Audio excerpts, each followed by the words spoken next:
राधे राधे भक्तजनों। अब आप सुनेंगे फागुन माहे की कृष्णा भगवान की दाव अग्निपान की कहानी। एक बार ग्वाल वाले अपनी गाय को चरती हुई छोड़कर भगवान कृष्णा का और बलिराम के साथ खेल कूद में लग गया। उस समय उनकी गाय बेरोक टोके चरती हुई बहुत दूर निकल गई और हरी हरी घास के लोभ में एक गहन वन में घुस गई। जब ग्वाल वालों ने देखा कि हमारे पशुओं को कहीं पता ठिकाना नहीं है, तो उन्हें अपने खेल कूद पर बड़ा पछतावा होने लगा।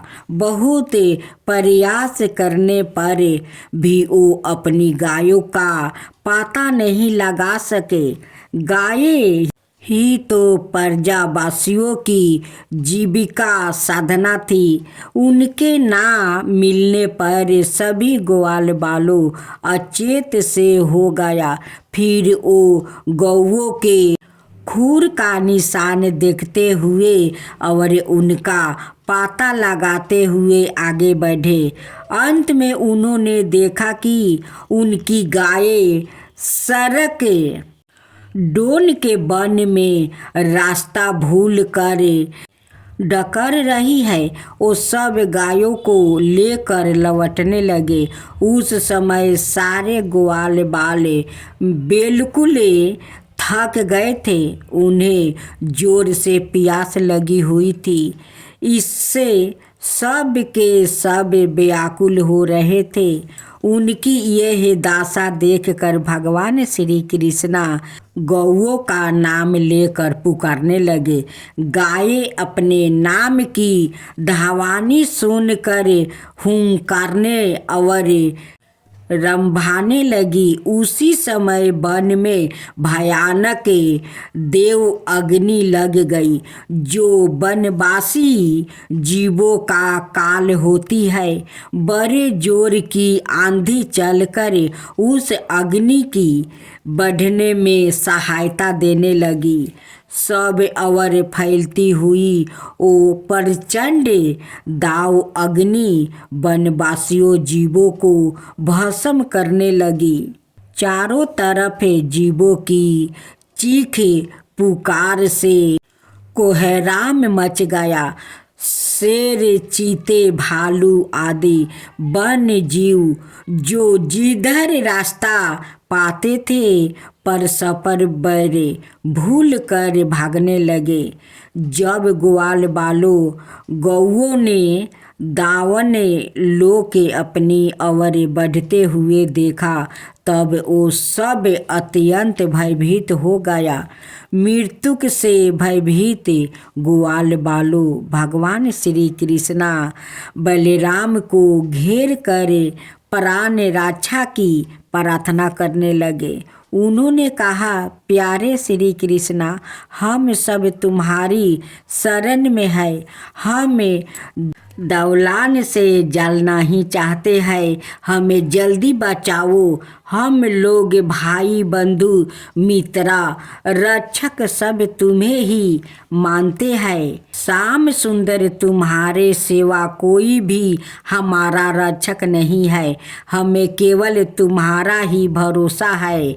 आपने शाखा ग्वाल वालों के दीन वचन सुनकर श्री कृष्णा ने कहा, मित्रों, चिंता मत करो। मैं तुम लोगों की अवश्य ही रक्षा करूँगा। तुम सब अपनी आंखें बंद कर लो। भगवान की आज्ञा सुनकर ग्वाल वालों ने बहुत अच्छा कहकर अपनी आंखें बंद कर लिया। उसके बाद भगवान श्री कृष्णा ने उसे भयकुंडर दावा अग्नि को पी लिया। जब ग्वाल वालों ने अपनी आंखें खोली तो अपने को बट वृक्ष के पास सुरक्षित पाया। इस प्रकार अपने आप को और गौओं को दाव अग्नि से बाचा देखकर ग्वाल वालों ने अत्यंत ही विस्मय हुआ। वो सब श्री कृष्णा की बार बार स्तुति करने लगा। ग्वाल बालों ने भगवान श्री कृष्णा के इस अद्भुत कर्म की चर्चा अपने परिवार में की। सभी गोपनियों की इस अलौकिक लीला से आश्चर्यचकित होकर उन्हें कोई बहुत बड़ा। राधे राधे भक्तजनों, अब आप सुनेंगे होलिका को उत्साह बुराई पर भलाई की जीत। इस त्योहार का संबंध प्रहलाद से जुड़ा हुआ बताया गया है। दैत्यराज हिरण्यकशिपु ने अपने विष्णु भक्त पुत्र प्रहलाद को मारने के अनेक उपाय किया, लेकिन फिर भी वो असफल रहा। तो उसने प्रहलाद को अपनी बहन होलिका को सौंप दिया। होलिका को वरदान मिला हुआ था कि अग्नि उसे जला ना सकेगी। होलिका प्रहलाद को अपनी गोद में लेकर अग्नि के बीच जा बैठी।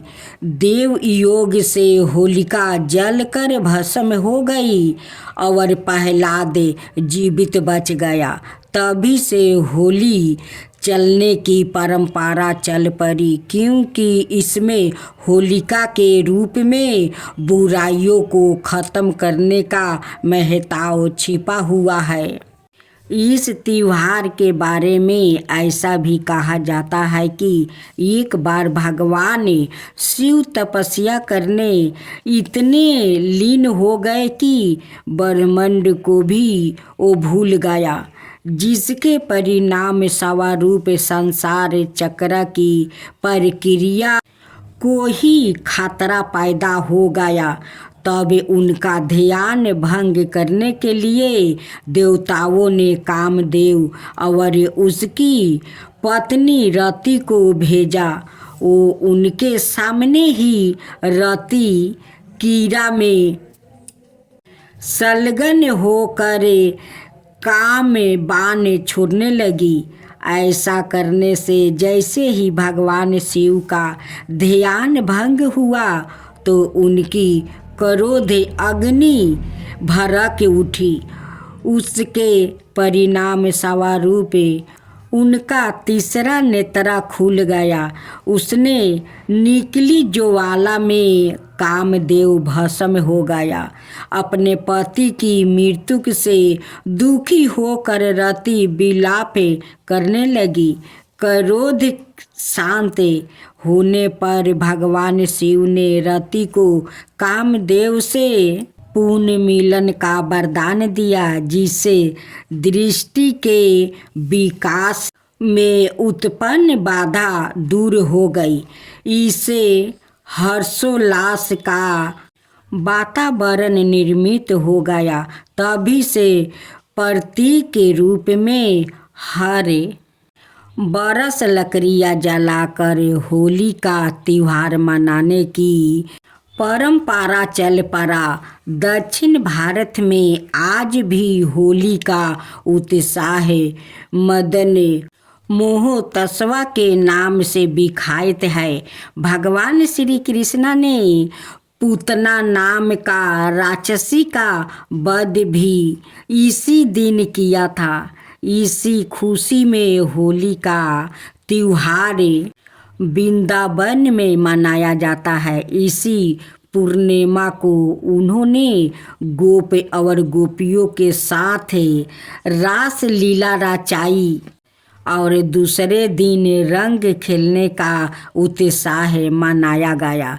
ब्रज की होली आज भी प्रसिद्ध है। वैदिक काल में होली के पर्व को नवनिष्ठि ज्ञान कहा जाता है। खेत से अदपे अन्न को जग में हवन करके प्रसाद लेने का विधान समाज में था। उस अन्न को होला कहते हैं। इसी से होलिका उत्साह नाम पारा। होली एक सामाजिक रंगों का त्योहार है, आनंदोल्लास का पर्व है। इसके समान आनंद और प्रसन्नता देने वाला दूसरा कोई त्योहार नहीं है। इसे सभी नर नारी बड़े उत्साह से मनाते हैं। जाति भेद का कोई स्थान इस राष्ट्रीय त्योहार में नहीं होता। होलिका दहन से सारे अनिष्ट दूर हो जाते हैं। उसकी अग्नि से रोग के कीटाणुओं का नाश होता है और अग्नि की परिक्रमा करने से उच्च ताप के प्रभाव बस शरीर से चिपके जीवाणुओं को नष्ट करने में सहायता मिलती है। श्री पुराण में लिखा है कि फागुन पूर्णिमा के दिन जो लोग चित्त को एकग्रह करके हिंडोले में झूलते हुए श्री गोविंद पुरुषोत्तम के दर्शन करते हैं, वो निश्चय ही वैकुंठ लोक को जाते हैं। इस दिन उमर मंजीरी और चंदन को मिलाकर खाने का 12 महत्व बताया गया है। इसी दिन मुनि का जन्म भी हुआ था। अब सुने प्रहलाद की कथा। बहुत पुराने समय की बात है। अपने देश में हिरण्यकश्यप नाम का एक राजा राज करता था। उसे अपने बल का बड़ा अभिमान था। वो अपने से अधिक शक्तिशाली किसी को नहीं समझता था। वो कहा करता था कि दुनिया की कोई ताकत मेरा कुछ नहीं बिगाड़ सकती। दुनिया से बाहर भी कहीं कोई शक्ति है, इस पर उसका विश्वास नहीं था। मौत से भी वो नहीं डरता था। उसका कहना था, मुझे ना कोई घर के अंदर मार सकता है और ना घर के बाहर, ना धरती पर, ना आसमान में, ना दिन में, ना रात में। प्रजा में सब उससे डरते थे। उसकी इच्छा के विरुद्ध कोई कुछ कह भी नहीं सकता था। हिरण्यकश्यप का एक पुत्र था, उसका नाम प्रहलाद था। जब प्रहलाद कुछ बड़ा हुआ तो उसने उसे पढ़ने के लिए गुरु के पास भेजा। प्रहलाद बड़ा होनिहार और बुद्धिमान बालक था, इसलिए गुरु उसे बड़े प्यार से पढ़ाते थे। पढ़ाते पढ़ाते जब कुछ दिन बीत गया तो हिरण्यकश्यप ने सोचा, देखना चाहिए कि प्रहलाद की पढ़ाई कैसी चल रही है। उसने उसे गुरु के साथ अपने पास बुलाया और प्रहलाद से पूछा, दुनिया में सबसे अधिक बलवान कौन है? उसे आशा थी कि वो कहेगा, आप सबसे बलवान और शक्तिशाली है, लेकिन नहीं। प्रहलाद ने उत्तर दिया, ईश्वर जो सबको बनाता है वही सबसे बड़ा है। हिरण्यकश्यप यह सुनते ही आग बबूला हो गया। उसने गुरु से कहा, इसे तुमने यही पढ़ाया है?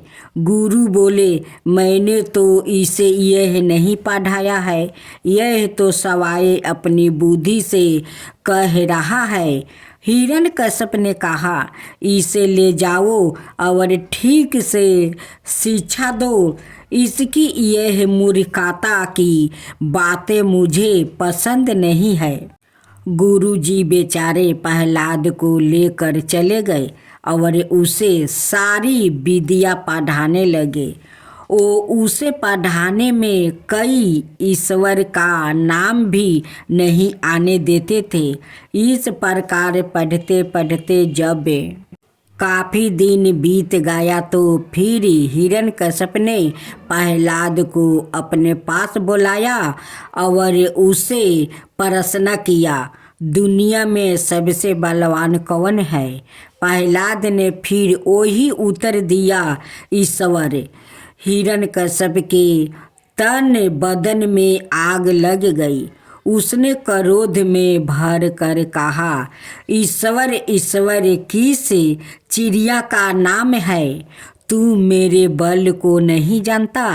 प्रहलाद ने कहा, जानता हूँ कि आप बलवान हैं, पर आप से भी बलवान एक भक्त और है, उसी का नाम ईश्वर है। हिरण्यकश्यप ने कहा, यह ढीठ बालक, ऐसे ठीक नहीं होगा। जब अभी से यह हाल है तो आगे चलकर क्या होगा? इससे तो बिना संतान के होना अच्छा है। इसे अपना बल दिखा देता हूँ। उसने अपने 2 मोटे तगड़े नौकरों को एक साथ आवाज दी। दोनों उसके सामने आकर खड़े हो गया। हिरण्यकश्यप ने बिजली की तरह कड़क कर कहा, इसे ले जाओ, अभी दूर ले जाकर किसी गहरे समुद्र में फेंक देना और पत्थर मार मार कर डुबा देना, तब यह मेरे बल को समझ पाएगा। नौकरों ने बढ़कर प्रहलाद को अपने दोनों हाथों में पकड़कर उठा लिया। उन्होंने उसे ले जाकर गहरे समुद्र में फेंक दिया और किनारे पर खड़े दूर से पत्थर फेंक फेंक कर मारते रहे। जब प्रहलाद उन्हें समुद्र में दिखाई नहीं दिया तब उन्होंने समझ लिया कि वो मर गया। वो लौट आया और राजा को यह समाचार सुना दिया। पर प्रहलाद जब नौकर पत्थर फेंक कर मारते थे, पानी में डूब जाता था, इसलिए एक भी पत्थर की चोट उसको नहीं लगी। हाथ पैर मार कर तैरना वो अपने आप जान बचाने की कोशिश करते हुए सीख गया था। वो बार बार डूबते और तैरते हुए कुछ दूर जाकर समुद्र के किनारे पर बाहर निकल आया। एक दिन शाम के समय हिरण्यकश्यप अपने घर के बाहर बरामद में बैठा हुआ था कि प्रहलाद उसके सामने आकर नीचे आंगन में खड़ा हो गया। हिरण्यकश्यप को बड़ा आश्चर्य हुआ। उसने पूछा, तू बच कैसे गया? प्रहलाद ने कहा, ईश्वर की दया से। हिरण्यकश्यप मुंह बिगाड़ कर बोला, फिर वही ईश्वर ईश्वर, कहाँ है तेरा ईश्वर? क्यों, तूने उसे देखा है? प्रहलाद ने कहा, देखा तो नहीं, पर ऐसी कोई जगह नहीं जहाँ वो मौजूद ना हो। हिरण्यकश्यप ने कहा, तो क्या वो यहाँ भी मौजूद है? प्रहलाद ने कहा, हाँ, वो दुनिया की हर चीज में हर समय मौजूद रहता है। हिरण्यकश्यप ने और कोई चीज सामने ना पाकर बरामद के खंभे की ओर इशारा करके पूछा, तो क्या वो इस खंभे में भी है? प्रहलाद ने जोर देकर कहा, हाँ। हिरण्यकश्यप प्रहलाद की इस हाँ को सुनते ही क्रोधित होकर अपने से बाहर हो गया। उसने खड़े होकर अपनी पूरी ताकत से दोनों हाथों से खंभे में धक्का मारा और बोला, देखा कहाँ है इसमें ईश्वर? खंभा बीच में से आधा टूट कर दूर जा गिरा और हिरण्यकश्यप उस बीच में टूटे हुए खंभे पर धराम से अंधे मुंह गिर जाता है। इतने में टूटे हुए खंभे का आधा ऊपर का भाग उसके ऊपर आ गिरा। उसका सिर चकनाचूर हो गया और सारा शरीर लहूआन हो गया। वो ही दबा कर मर गया। उस समय सूरज डूब रहा था। ना दिन था ना रात। वो ना घर के अंदर था और ना बाहर, आंगन में और ना धरती पर था ना आकाश में। प्रहलाद तो नरसिंह भगवान का वो साचा भक्त था और नरसिंह भगवान तो उस हिरण्यकश्यप को दिखा दिया कि सब जगह भगवान रहते हैं, कहाँ नहीं है भगवान, सब कण कण में भगवान बसते हैं। राधे राधे भक्त जनों, आज आप सुनेंगे बहुत सुंदर बिहारी जी की कथा। एक राजा ने भगवान कृष्णा का एक मंदिर बनवाया और पूजा के लिए एक पुजेरी को लगा दिया। पुजेरी बड़े भाव से बिहारी जी की सेवा करने लगा। भगवान की पूजा अर्चना और सेवा टहल करते पुजेरी की उम्र बीत गई। राजा रोज एक फूलों की माला सेवक के हाथ से भेजा करता था।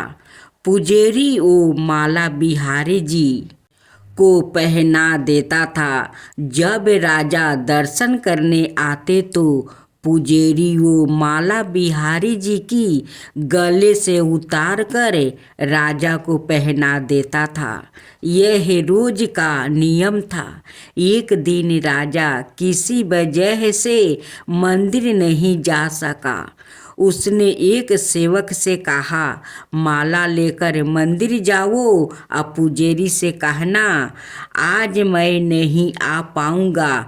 सेवक ने जाकर माला पुजेरी को दे दिया और बता दिया कि आज महाराज का इंतजार ना करे। सेवक आपस आ गया। पुजेरी ने माला बिहारी जी को पहना दिया। फिर उन्हें विचार आया कि आज तक मैं अपने बिहारी जी की चढ़ाए माला राजा को ही पहनाता रहा, कभी यह सौभाग्य मुझे नहीं मिला। जीवन का कोई भरोसा नहीं, कब रूठ जाए। आज मेरे प्रभु ने मुझ पर बड़ी कृपा की है। राजा आज आएंगे नहीं तो क्यों ना माला मैं पहन लूं। यह सोचकर पुजेरी ने बिहारी जी की गले से माला उतार कर सवाए पहन लिया। इतने में सेवक आया और उसने बताया कि राजा की सवारी बस मंदिर में पहुंचने ही वाला है। यह सुनकर पुजेरी कांप गया। उन्होंने सोचा अगर राजा ने माला मेरे गले में देख लिया तो मुझ पर क्रोधित होंगे। इस भय से उन्होंने अपने गले से माला उतार कर बिहारी जी को फिर से पहना दिया। जैसे ही राजा दर्शन को आया तो पुजेरी ने नियम अनुसार फिर से वो माला उतार कर राजा के गले में पहना दिया। माला पहन रहे थे तभी राजा को माला में एक सफ़ेद बाल दिखाई दिया। राजा को सारा माजरा समझ गया कि पुजेरी ने माला सवाए पहन ली थी और फिर निकाल कर वापस डाल दिया होगा। पुजेरी ऐसा छल करता है। यह सोचकर राजा को बहुत गुस्सा आया। उसने पुजेरी जी से पूछा, पुजेरी जी यह सफ़ेद बाल किसका है? पुजेरी को लगा कि अगर सच बोलता हूँ तो राजा दंड देंगे, इसलिए जान बचाने के लिए पुजेरी ने कहा, महाराज यह सफ़ेद बाल तो बिहारी जी का है। अब तो राजा गुस्से से आग बबूला हो गया कि यह पुजारी झूठ पर झूठ बोले जा रहा है। भाला बिहारी जी की बाल भी कहीं सफ़ेद होते हैं। राजा ने कहा, पुजारी, अगर यह सफ़ेद बाल बिहारी जी का है तो सुबह श्रृंगार के समय मैं आऊँगा और देखूँगा कि बिहारी जी की बाल सफ़ेद है या काले। अगर बिहारी जी की बाल काले निकले तो आपको फांसी हो जाएगी। राजा हुक्म सुनाकर चला गया। अब पुजारी रो कर बिहारी जी से विनती करने लगा, प्रभु, मैं जानता हूँ आपके सम्मुख मैंने झूठ बोलने का अपराध किया है। आपने गले में डाली माला पुण्य आपको पहना दिया। आपकी सेवा करते करते वृद्धा हो गया। यह लालसा ही रही कि कभी आपको चढ़ी माला पहनने का सौभाग्य मिले। इसी लोभ में यह सब अपराध हुआ। मेरे ठाकुर जी, पहली बार यह लोभ हुआ है और ऐसी विपत्ति आ पड़ी है। मेरे नाथ, अब नहीं होगा ऐसा अपराध। अब आप ही बचाइए, नहीं तो कल सुबह मुझे फांसी पर चढ़ा दिया जाएगा। पुजारी सारी रात रोते रहे। सुबह होते ही राजा मंदिर में आ गया। उसने कहा कि आज प्रभु का श्रृंगार ओ सवाई करेगा। इतना कहकर राजा ने जैसे ही मुकुट हटाया तो हैरान रह गया।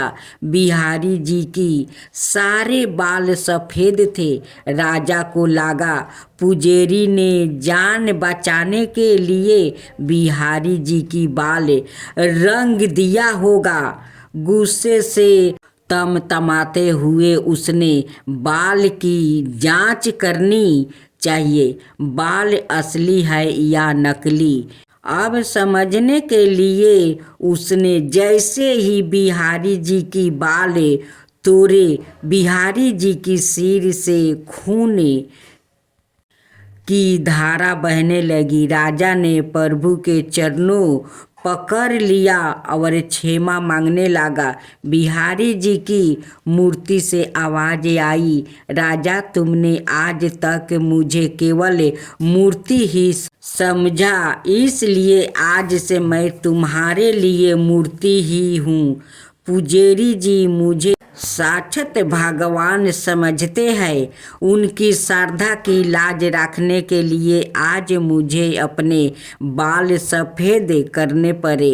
वो रक्त की धारा भी बहनी पड़ी। तुझे समझने के लिए यह कहानी किसी पुराण से तो नहीं है, लेकिन इसका किसी पुराण की कथा से कम नहीं है। कहते हैं, समझो तो देव, नहीं तो पत्थर। श्रद्धा हो तो उन्हीं पत्थरों में भगवान संपन्न होकर भक्त से मिलने आ जाएंगे। तो देर किस बात की, चले ईश्वर की ओर। बोलो राधे राधे।